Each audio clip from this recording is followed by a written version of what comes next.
Mais um final de ano chegou e com isso aumenta a discussão sobre a importância de políticas públicas para preservar o meio ambiente. A recarga de mananciais preocupa os especialistas e é mais um desafio para os próximos gestores. Até quando vai durar a água nas torneiras das cidades da região? E o que fazer para manter ainda a qualidade dessa mesma água consumida por milhares de moradores todos os dias? São temas importantes que devem ser levados para os próximos gestores. São Carlos está sobre uma grande área de recarga do aquífero Guarani. E a grande preocupação é com o risco de contaminação do solo, com a grande quantidade de esgoto lançado in natura nos córregos do município.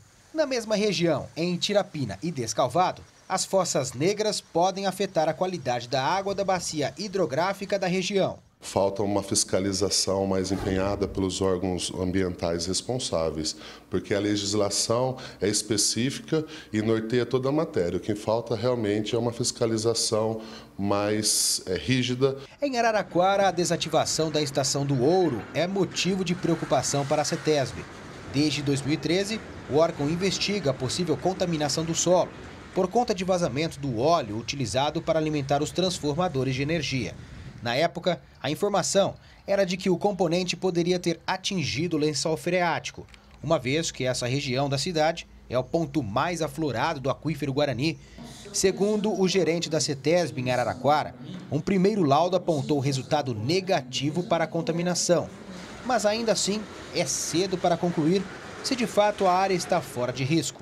Esse assunto já está sendo também tratado junto à Promotoria Pública Federal aqui de Araraquara, que está acompanhando o caso junto com a CETESB e que nos vem solicitando algumas informações e conforme o caso está sendo encaminhado, a gente está informando a promotoria e a própria SPU. Em Franca, a grande preocupação fica por conta dos resíduos usados na produção do couro. O material apresenta risco de poluição para o lençol freático se for descartado irregularmente. Em 2013, um vazamento no tanque da estação de tratamento de efluentes levantou a discussão sobre a possibilidade de contaminação da área. A Associação dos Manufaturadores de Couro fez melhorias no local. Agora, existe uma força-tarefa para proteger nascentes e rios. Essa fiscalização e o trâmite, o processo todo deve ser bem feito, deve ser adequado, bem fiscalizado, rigorosamente, para que não haja nenhum desastre ambiental. Em Sertãozinho, Saemas, Serviço Autônomo de Água, Esgoto e Meio Ambiente, perfurou 21 poços artesianos, que abastecem também a população do distrito de Cruz das Posses. Sertãozinho também retira água do aquífero Guarani. A grande quantidade de empresas dentro e fora da cidade pode aumentar o risco de contaminação do solo e lençol freático se houver descarte irregular de materiais pesados usados nas companhias. O esgoto também já foi alvo de queixas dos moradores do bairro Colinas de São Pedro. A estação de tratamento para o bairro, que deveria ter sido entregue em 2012, até hoje não foi concluída. Os esgotos que estão vazando na rua e indo para os rios. Ou seja, tudo poluído. Tudo poluído. Está poluindo o rio que atravessa dentro da cidade. No centro da cidade passa esse rio poluindo aí. Em Ribeirão Preto, a situação é muito crítica. A Zona Leste, maior área de recarga do aquífero Guarani, sofre com a ação dos moradores, que já conseguiram poluir a Lagoa do Saibro. Por conta da quantidade de lixo, o fundo da lagoa hoje está contaminado por uma substância chamada retardante de chama bromado. Está contaminada pelo descarte inadequado de produtos como espumas, colchões, plásticos, material elétrico, eletrônico. Tudo que contém esses compostos que uma vez na natureza vai acabar liberando ele para o ambiente. A Câmara tentou aprovar um projeto de lei que torna a área de recarga do aquífero Guarani de proteção máxima, mas a matéria foi rejeitada pela maioria. Um projeto que faria com que parte da região leste fosse considerada de proteção máxima, restringindo novas construções e novos loteamentos. Mas, infelizmente, o interesse financeiro de proprietários de terra se sobrepôs ao interesse de toda a coletividade e do futuro do meio ambiente. Além disso, o Ribeirão Preto sofre com a grande quantidade de vazamentos. São vários espalhados pelos 4 cantos da cidade. É água limpa que vai embora dia e noite, e com isso o nível do aquífero Guarani fica cada vez mais baixo. ele recupera essa água que eu retiro. Só que se eu retirar mais água do que a capacidade do sistema em abastecer, o que vai acontecer com a água? Vai rebaixar o nível dele. No centro da cidade de Ribeirão Preto tem 100 metros de rebaixamento, em algumas regiões até mais. Significa que eu estou tirando mais água do que a capacidade de abastecimento. Vai faltar água. A recuperação dos mananciais é um assunto antigo que preocupa especialistas em todas as cidades, inclusive as que mostramos aí na reportagem. Em todos os casos, o que se percebe é que ainda faltam políticas públicas para cuidar da água a longo prazo. Deve ser uma política pública com uma visão de Estado, não de um governo apenas. Nós estamos diante de uma questão geológica, portanto, nós estamos diante de questões de décadas, até de séculos. É uma política permanente. É uma política que a sociedade tem que incorporar, não um governo apenas. Rafael Aguiar para o Jornal da Clube. O Sistema Autônomo de Água e Esgoto de São Carlos informou que faz fiscalizações diárias sobre despejo irregular de esgoto em rios e córregos. E em caso de irregularidades, as empresas são multadas. Agregando valor às comunidades e integrando ao vivo a região, formando opinião, em Ribeirão Preto está o ambientalista Paulo Finotti. Em São Carlos, o professor da UFSCar, Bernardo Arantes do Nascimento. Em Araraquara, o advogado Ademar Ronquim Filho. E em Sertãozinho, o especialista em engenharia urbana Reinaldo Tronto. Ô Fetô, começar aqui com uma preocupação. Mais uma preocupação para a região, ninguém pode negar. Poluição do aquífero Guarani. Acentuada. O que nós temos que considerar é que as cidades brasileiras têm que se adaptar urgentemente à escassez de água, que provém de onde? Nós temos o ciclo hidrológico que mostra constantemente que a quantidade de água no mundo, principalmente tanto a potável como aquela que precisa ser dessalinizada, é sempre a mesma. Há 2.000 anos que se mede, aliás, que se afere em termos de estimativa, e que se mede desde que a ciência tem possibilidade de se calcular o ciclo hidrológico. É sempre a mesma. Agora, a população aumenta. A demografia expande em progressão aritmética. Então, per capita, a quantidade de água potável, quer dizer, aquela que você põe no pote para beber, essa que é a origem da palavra, é sempre cada vez menor. Potencial, água em potencial. Então é preciso verificar de onde se origina a nossa água. Ela é basicamente água de chuva, é pluvens. E essa pluviometria, então tem que considerar a estação de recarga, as estações de recargas naturais, na zona leste de Ribeirão Preto, cujo grande risco é que ela está no caminho da urbanização da cidade. Então a cidade tem que preservar e a política pública tem que ser feita não com plano, que é de governo, com planejamento, que é no longo prazo e do Estado. Portanto, não pode ser uma tática, que é de governo. Tem que ser uma estratégia de governo que é exatamente para preservar a quantidade de água existente e aquela que é efetivamente potável. Então, nós temos que considerar esse aspecto, que nem sempre se considera, e de ponto fundamental, o fato de que o ciclo hidrológico mostra que a água tem que ser preservada no local, preservando-se a recarga e produzir, que é a natural, e produzir estações de recargas, mini estações de recargas artificial, que é permitir que a água penetre o solo, primeiro atingindo o lençol freático e depois, claramente, o lençol artesiano para reabastecer o aquífero Guarani e na penetração ele purifica. A geologia acaba purificando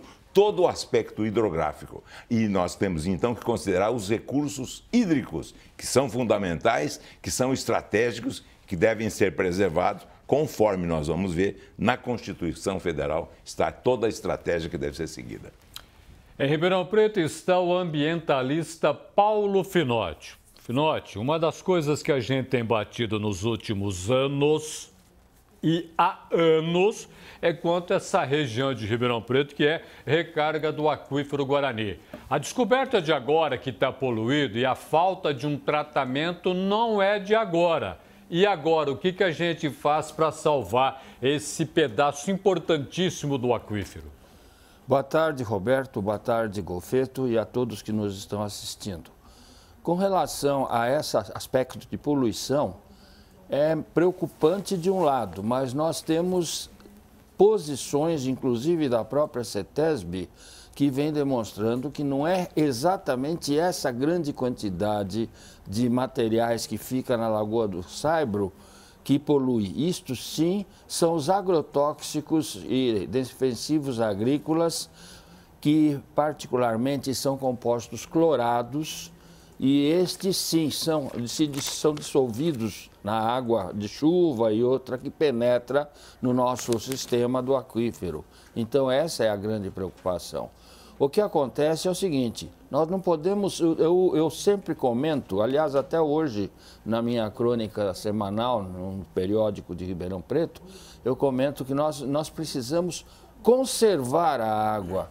Se nós resolvermos preservar, é colocá-la num redomo ou então num local fechado e deixar esquecer, deixar ela quietinha ali. Agora, o que há necessidade é de um choque de gestão por parte do sistema público. Houve uma tentativa recentemente na Câmara, mas infelizmente essa tentativa barrou em leis federais e estadual que proíbem uma série de atividades que a Câmara estava querendo desobrigar da população.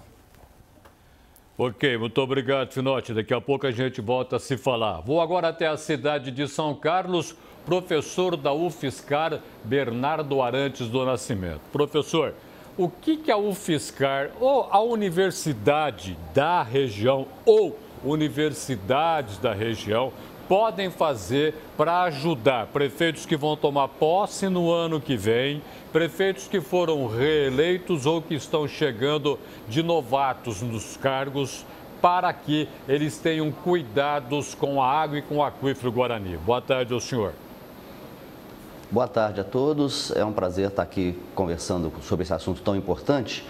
Essa questão realmente nos chama atenção pela importância e pela necessidade de conhecimentos a respeito, né? Então, as universidades, não só aqui em São Carlos, mas em toda a região, têm muitas condições de realizar pesquisas, estudos e fazer com que a informação seja melhor conhecida e que os gestores e a população possam deliberar em cima disso.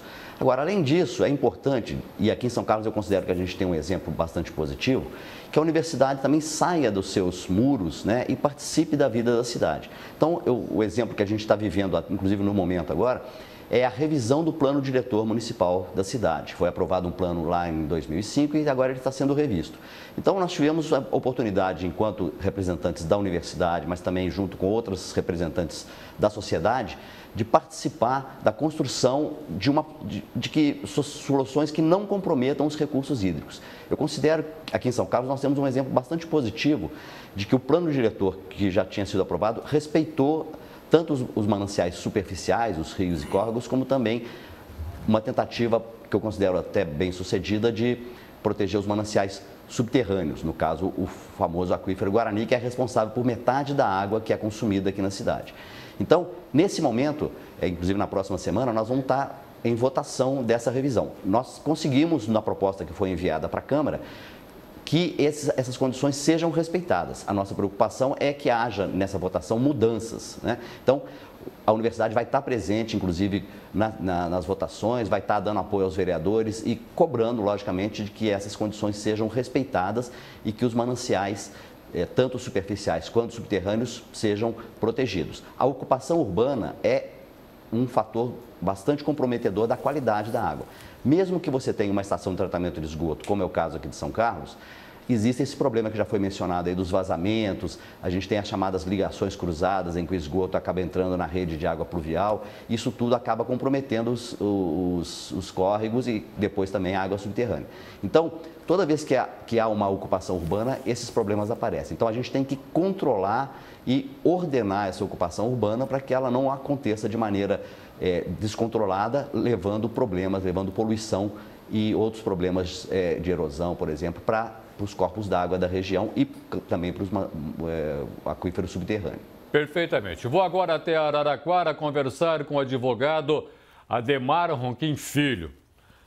Ademar, uma das coisas que eu acho que nós não conseguimos entender direito é o seguinte: fala-se, todo mundo quer falar ao mesmo tempo, tem que preservar a água, tem que ter uma legislação, e isso não chega até a população que continua jogando água fora. Afinal de contas, quem que comete erros? A população que não toma conhecimento ou o poder público que não sabe ter lei, que não sabe ter conversa, que não sabe passar a mensagem?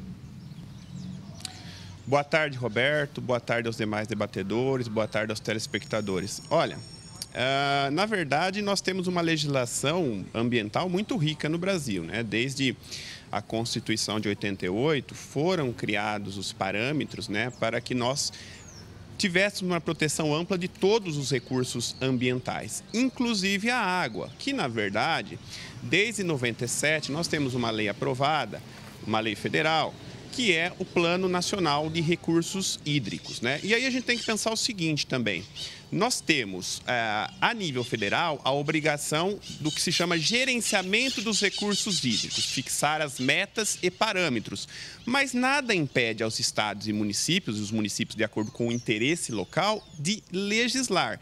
E, especialmente, a chamada competência administrativa, que é a fiscalização, ela pertence a todos os entes federativos, União, estados e municípios. E, além de tudo, nós temos uma legislação muito rica que impõe a responsabilidade civil, a responsabilidade administrativa e a responsabilidade penal no caso de contaminação dos recursos hídricos. Nós temos desde 98 a Lei dos Crimes Ambientais. Então, nós temos os instrumentos, nós temos as normas legais, temos uma legislação avançada, uma das melhores do mundo nesse sentido, mais amplas, mas talvez o que esbarra é na fiscalização, na existência de pessoas aptas, em número e talvez de conhecimento que possa efetivamente evitar essas ocorrências. Outro ponto importante é que a gente tem que imaginar que todo empreendimento ele passa por um licenciamento ambiental, que é um processo complexo que exige, na verdade, a apresentação das consequências que possam ocorrer, inclusive aos recursos hídricos. Então, todo empreendimento que for aprovado, ele já prevê um plano de evitar qualquer tipo de consequência a essa riqueza, só que esbarra, né, depois na falta de fiscalização que eventualmente poderia, de forma preventiva, evitar essas consequências.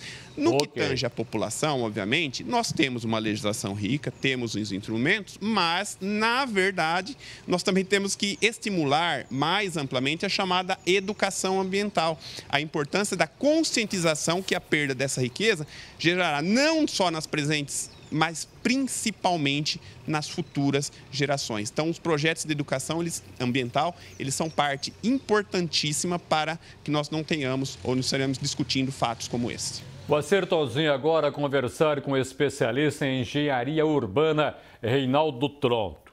Reinaldo, o que a engenharia urbana tem a ver com recarga de aquífero Guarani, de bom aproveitamento dos recursos hídricos, da boa educação para a população saber usar a água que lá na frente vai faltar e vai colocar cidade brigando contra a cidade, não tenha dúvida. Boa tarde a você. Boa tarde a todos. De fato, quando a gente pensa no espaço urbano, nas cidades, a gente entende em um sistema integrado, né? Então, as nossas cidades, elas estão instaladas, né, em parte das bacias hidrográficas, né? Então, de fato, um planejamento efetivo e integrado das cidades pressupõe uma compreensão da dinâmica né, dessas bacias hidrográficas, da bacia hidrográfica onde esse espaço urbano ele está inserido, né? O sítio urbano ele está numa bacia hidrográfica. Então, acho que um primeiro ponto é compreender a dinâmica, né, do sistema hidrográfico, da bacia hidrográfica, do micro ciclo hidrográfico dessa região onde o espaço urbano está inserido. Então, primeiro seria essa compreensão. Segundo, de fato, um planejamento urbano. Foi colocado por alguns dos colegas que participam desse debate que às vezes a gente tem um plano urbano, às vezes a gente tem, na verdade, um plano de governo, mas nos falta muito uma visão de Estado sobre essa questão tão importante que é a questão hídrica nas cidades e no nosso país como um todo. Então, de fato, a sociedade, o Estado brasileiro precisa se debruçar sobre um planejamento urbano efetivo, usar a legislação existente, como foi colocado pelo colega, ela é bastante abrangente, bastante avançada para o nosso país, né, e utilizar esse instrumento legal a favor de uma compreensão e de uma construção de cidades mais equilibradas. E, por último, a questão da educação ambiental, como também foi colocado. A gente precisa trazer o setor educacional para discutir essa questão e para participar, né, na formação dos seus currículos com a temática da água de forma integrada em todo o currículo escolar. Vou agora até Franca conversar com a professora doutora Joana Dark Félix. Professora, aí em Franca tem curtume e o curtume suja, a água também se não for bem tratada. Essa é uma preocupação grande aí em Franca. Boa tarde, senhora. Sim, boa tarde a todos. Essa é a grande preocupação aqui da nossa cidade, da região, que é o descarte inadequado desses resíduos de curtumes, fábricas de calçado, o descarte desses resíduos diretamente no solo, porque isso vai estar contaminando o lençol freático e quem vai sofrer isso somos nós, né, a toda a população. Agora, uma coisa chama a atenção, troca-se de prefeito a partir de janeiro do ano que vem. Tem alguma coisa na campanha apresentada pelo prefeito eleito contra o meio ambiente? Sim, ele tem várias propostas em relação ao meio ambiente e vamos estar conversando com ele e colocar em prática esse trabalho de reaproveitamento de resíduos, ou seja, evitar o envio desses resíduos para o aterro aqui da cidade, que também o tempo de vida já está se esgotando. E existem, né, nós desenvolvemos, não só nós, outros pesquisadores, vários trabalhos de reaproveitamento de resíduos, onde os resíduos voltam, onde, né, recuperamos todos os produtos químicos que foram adicionados no próprio curtume. Professor, nós ouvimos atentamente todo mundo falando em planejamento, em política de Estado, precisamos saber cuidar da água, precisamos fazer educação ambiental, vamos ensinar as pessoas a economizarem água. A água para a região se transformou num assunto de segurança social? O termo é relativamente novo, mas é corretíssimo. Existe a segurança alimentar, a segurança nacional e essa é a social. É pura verdade. A gestão da água, vamos ver a origem. Ser original é ir às origens, né? A Constituição Federal diz que a gestão da água é competência da União e dos Estados, não é do município. Mas o produto dos recursos hídricos nos municípios é para abastecer as empresas e as residências do serviço de água. É o líquido, exatamente, para consumo.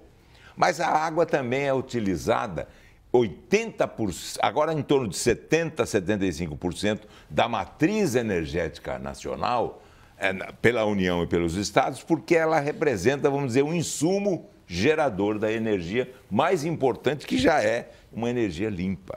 Então, nós temos esse aparente conflito. Pode ter de município a município, sim, pode ter. E deve haver, claramente, essa disputa, como já houve em São Paulo. Guaíra, aqui ao lado, que fica todo mundo bravo porque irriga. Exatamente. Gasta muita água. E São Paulo, problema com ali claramente, não é?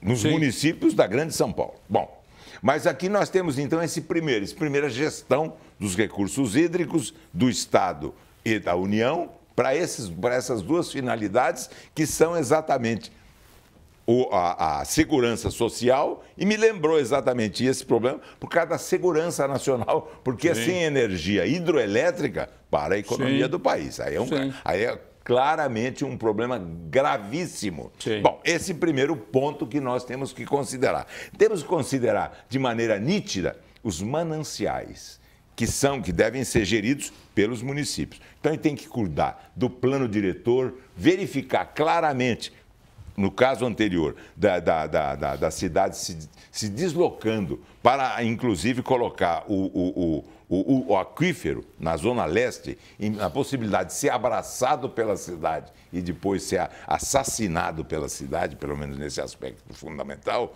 que nós temos que considerar, então, que também o município não deve gerir o recurso hídrico, mas ele tem a competência de traçar o plano diretor, de verificar a rede de esgotos quando contamina o recurso, a rede de água também, principalmente se não tiver, como ninguém tem, o plano diretor subterrâneo, e num aspecto fundamental também, que é a coleta e destinação do lixo urbano, lixo sólido, líquido e gasoso.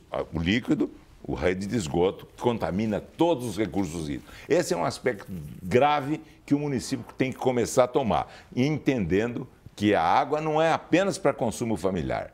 Ela é também, mas é fundamentalmente como geradora de energia hidroelétrica de mais de 70% a 75% na matriz energética nacional. Deixa eu voltar a Ribeirão Preto, conversar com o ambientalista Paulo Finotti. Paulo, o que a gente espera para os próximos anos quanto à interferência do poder municipal para salvar, limpar um pouco mais o aquífero que nós estamos tirando água demais? Qual é o papel, por um exemplo, da Câmara Municipal? Em primeiro lugar, Roberto, eu queria comentar uma coisa a respeito de educação. Aqueles anteriores que discutiram o assunto repetiram várias vezes a palavra educação.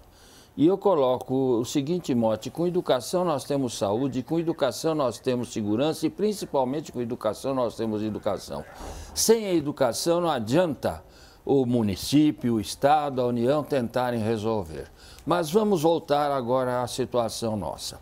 Em primeiro lugar, nós temos que pensar seriamente na posição de Ribeirão Preto, que não está crescendo, está inchando. E particularmente em direção à Zona Leste, que, como todo mundo já sabe, é uma zona onde o aquífero está relativamente aflorante e é zona de recarga. A Lagoa do Saibro, falado em verso e prosa, na realidade foi um aterro que chegou ao aquífero e agora está causando sérios problemas, porque há, em situações de estiagem, a inversão. Em vez do aquífero fornecer água para a lagoa, é o contrário, a lagoa que fornece água para o aquífero. Então, nós precisamos pensar seriamente, primeiro, o problema de transformarmos aquela região da Lagoa do Saibro em um parque, com a plantação de árvores e tudo mais. Ao que parece, quem vai assumir a Secretaria Municipal de Meio Ambiente está extremamente interessado nesse plantio, não só lá, mas em todo Ribeirão Preto. Em segundo lugar, até a coleta de lixo nessas regiões, e por que não em toda Ribeirão, deve ser feita com determinados cuidados. Ok. Tá certo? Então, isso são os aspectos fundamentais que nós precisamos pensar. Muito bem. Volto agora até São Carlos, professor da UFSCar, Bernardo Arantes do Nascimento. Professor, a água para a nossa região tem futuro? Não só tem futuro, como tem a obrigação, porque nós somos privilegiados, nós somos uma região de grande abundância de recursos hídricos. Então, nós temos um futuro promissor em termos hídricos. Porém, não podemos descuidar, porque se nós comprometermos tanto a quantidade quanto a qualidade, esse futuro fica mais difícil.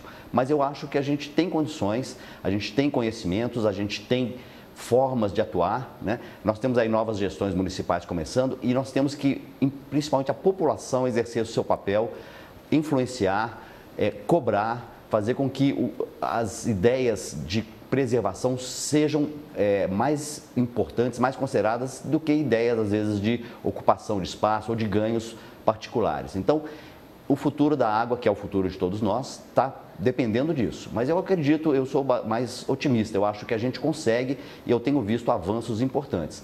Aquilo que eu já havia dito, São Carlos hoje tem um plano diretor que levou em conta a questão hídrica, então a cidade não vai crescer para cima dos mananciais, se esse plano for mantido como está. E temos também uma lei de proteção e recuperação de mananciais, que também está em vigor e que também conseguiu, de alguma forma, ordenar um pouco o crescimento. Então, eu acredito que iniciativas como essa são favoráveis ao futuro em termos da água. Muito bem. Vou a Araraquara agora, advogado Ademar Ronquim Filho. A atuação da sociedade civil, baseada nas leis que existem, pode, essa atuação, mudar o comportamento de gestores da água nos municípios nossos? Olha, pode sim, né? Na verdade, existem os elementos, né? As associações civis, aquelas que detêm personalidade jurídica, né? Aquelas que têm como objeto social a proteção do meio ambiente, elas podem, inclusive, mover ações judiciais nesse sentido, né? Desde que o objeto social seja a preservação do meio ambiente. Qualquer cidadão pode representar perante os órgãos competentes, no caso, o município, no caso, a Companhia Ambiental do Estado de São Paulo, no caso, o Ministério Público, né, que também tem uma atuação assim de forma elevada nas questões referentes tanto a responsabilizações civis e penais. Então, assim, nós temos uma riqueza de meios para que isso ocorra, né? A questão mesmo é como isso entre na pauta das pessoas, né? Nós temos, quando a gente estava falando de educação ambiental, os demais debatedores, fala-se em educação formal e informal, mas nós vemos disciplinas de educação ambiental praticamente apenas nas pós-graduações, né? E a ideia da Lei de Educação Ambiental de 99 é que o ensino médio já contemplasse uma disciplina dessa natureza, tanto para os jovens, quanto para que eles pudessem, assim, dinamizar a informação, levar aos pais, levar aos familiares, enfim, isso é numa crescente. Essa é a ideia. Então, a sociedade civil, ela tem esses elementos. Agora, para que ela se conscientize, para que ela tenha essa informação, sem uma educação ambiental que, né, não vamos esquecer, ela vai levar a resultados apenas no longo prazo, é imprescindível sim, Roberto. Muito bem. Sertãozinho está o especialista em engenharia urbana, Reinaldo Trotto. Reinaldo, aproveitando a sua experiência na engenharia urbana, uma bela ideia para a gente não jogar água fora, qual que seria? Acho que a gente parte dessa questão, né, da educação ambiental, né? Além das dificuldades que a gente vem enfrentando com a poluição dos corpos d'água, de superfície e subsuperfície, nós temos também, infelizmente, no nosso país, a cultura do desperdício. Então, acho que é uma importância urgente essa questão da educação ambiental, no sentido de formar uma consciência da necessidade de um uso racional de todos os recursos naturais, mas em específico a questão da água. Então, o desperdício nos processos produtivos, o desperdício nos sistemas, né, de transmissão, de transporte, de abastecimento de água. Então, acho que a questão da educação ambiental ela é crucial nesse processo, porque ela pode atuar como uma mudança cultural que acredito que a grande necessidade que a gente precisa ter em relação às potencialidades naturais, né, e a forma com que a gente tem se apropriado delas. Então, acho que é um ponto crucial e que o sistema educacional tem que olhar com bastante carinho e o poder público, as administrações municipais têm que estar integrados a esse processo. Em Franca está a professora doutora Joana Dark Félix. Doutora, a senhora como acadêmica, pensa o que a respeito da água? Olha, eu penso que é uma responsabilidade de todos nós e que tem futuro. O futuro é promissor e a gente confia, né, nos políticos que estão entrando agora para que dê uma ajude, né, mantenha essa conservação, mas a água não está perdida. É um futuro e é uma responsabilidade de todos nós não contaminarmos, nós, né, cidadãos, empresários, aqui na nossa região, né, como foi dito anteriormente, o grande problema, o resíduo de curtume, fábrica de calçado, tomar muito cuidado com o descarte, porque o resíduo, esses resíduos, pedaços de couro, dependendo da espessura desse couro, ele demora de 30 a 200 anos para se decompor no solo. E enquanto isso, é a água de chuva que está lavando esses metais, esses contaminantes e contaminando todo o lençol freático, né, que são as águas que abastecem as nossas cidades. Então é um alerta para todos, se conscientizar, e essa educação ambiental tinha que começar lá desde o início, quando a criança entra na escola, porque ela, quando tiver um adulto, vai ser um adulto bem consciente, né, e para cuidar do nosso ambiente. Muito bem. Integraram a região na edição deste sábado do Jornal da Clube. Em Ribeirão Preto, o ambientalista Paulo Finotti. Em São Carlos, professor da UFSCar Bernardo Arantes do Nascimento. Em Araraquara, o advogado Ademar Ronquim Filho. Em Sertãozinho, o especialista em engenharia urbana Reinaldo Tronto. E em Franca, a professora doutora Joana Dark Félix. Professor, para a gente encerrar a nossa conversa de hoje, ouvimos bastante coisa a respeito da situação da água na região. Claro. Como mudar na região metropolitana essa situação? Roberto, meio ambiente não tem fronteira. Esse é o problema. Agora, você focalizou, circunscreveu a região metropolitana. Qual a unidade regional de planejamento? É a bacia hidrográfica. E um exemplo claro é da tua cidade, Cravinhos, e Ribeirão Preto. A topografia faz Cravinhos ficar por cima de Ribeirão Preto. A altitude é muito maior, tanto que o clima é muito mais agradável em termos de verão, que o nosso aqui, que é terrível. Bom, e com isso, a chuva, a pluviometria exagerada de Cravinhos gera enchente em Ribeirão Preto. Bem, então esse é o primeiro... Parece incrível. Sim, é verdade. É uma pura verdade. Isso tem que ser considerado regionalmente. Cada região, micro-região, com a sua bacia hidrográfica. Isso aí não se considera, mas esse planejamento regional vai acabar impondo. E, por último, nós precisamos de recargas artificiais. Na Zona Leste, nós temos uma recarga natural, que a natureza produziu. Sim. Agora, as cidades todas impermeabilizam o solo. Nós precisamos de uma quantidade grande de recargas naturais, artificiais, que significa, vamos dizer, 1 quarteirão, 2 quarteirão, de deixar de impermeabilizar o solo. Em São Paulo eles chamam de piscinão, Sim. que vai permitir a penetração da água de chuva, estabelecendo recargas em quantidade grande, com filtro feito exatamente pela geologia, que há tanto o lençol freático como o lençol artesiano. É isso o problema que nós podemos ter a partir, mostrando a importância Sim. dos municípios também na recuperação do aquífero. Muitíssimo obrigado pela sua presença no Jornal da Clube. Eu que agradeço, Roberto. Muito obrigado a você. Obrigado.